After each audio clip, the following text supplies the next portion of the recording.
Hello, my name is Ann Dorn.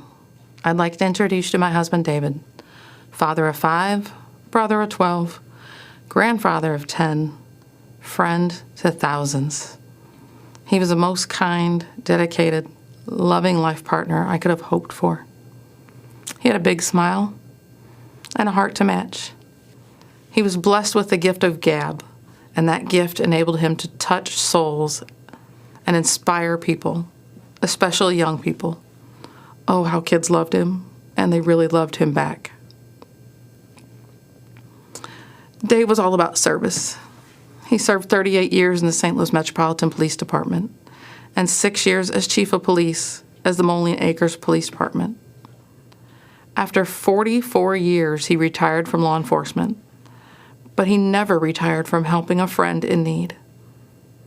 Since he befriended every person he met, he was a very busy man.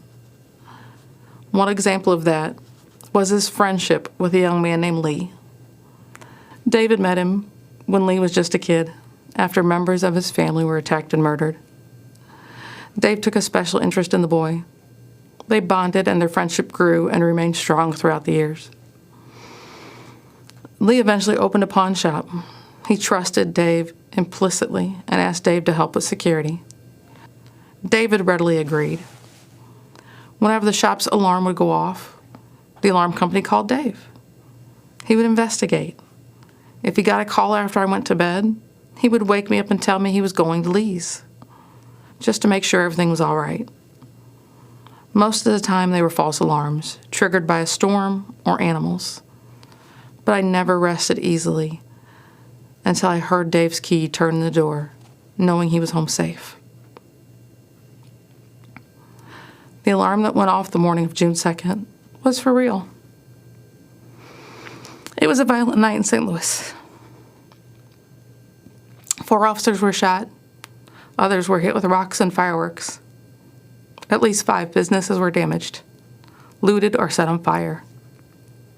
As the Officer Wellness Coordinator and CIT Coordinator with the police department, I was keenly aware of the rioting and spent the evening getting ready to mobilize support for officers who were impacted. After I'd gone to bed, David received a call from Lee's alarm company. The front door of the pawn shop had been breached. This time he didn't wake me up to tell me. He probably knew I would have tried to stop him or insist on going with him. As I slept, looters were ransacking the shop.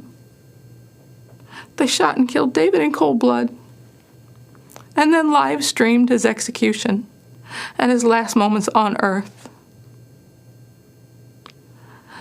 David's grandson was watching the video on Facebook in real time, not realizing he was watching his own grandfather dying on the sidewalk. I learned of all this around 4 a.m. when our doorbell rang. The chief of police was standing outside. I wondered why Dave had not answered the door.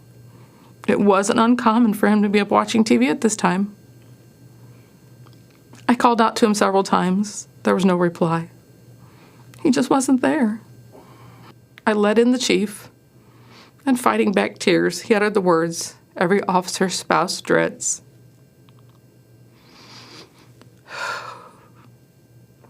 I relive that horror in my mind every single day. My hope is that having you relive it with me now will help shake this country from this nightmare we are witnessing in our cities and bring about positive, peaceful change. How do we get to this point where so many young people are callous and indifferent towards human life? This isn't a video game where you can commit mayhem and then just hit reset and bring all the characters back to life. David is never coming back to me. He was murdered by people who didn't know and just didn't care. He would have done anything to help them. Violence and destruction are not legitimate forms of protest. They do not safeguard Black lives. They only destroy them. President Trump understands this. has offered federal help to restore order in our communities.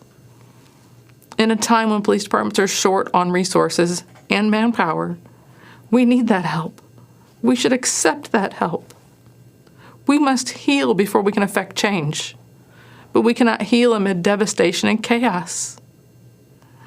President Trump knows we need more Davids in our communities, not fewer. We need to come together in peace and remember that every life is precious.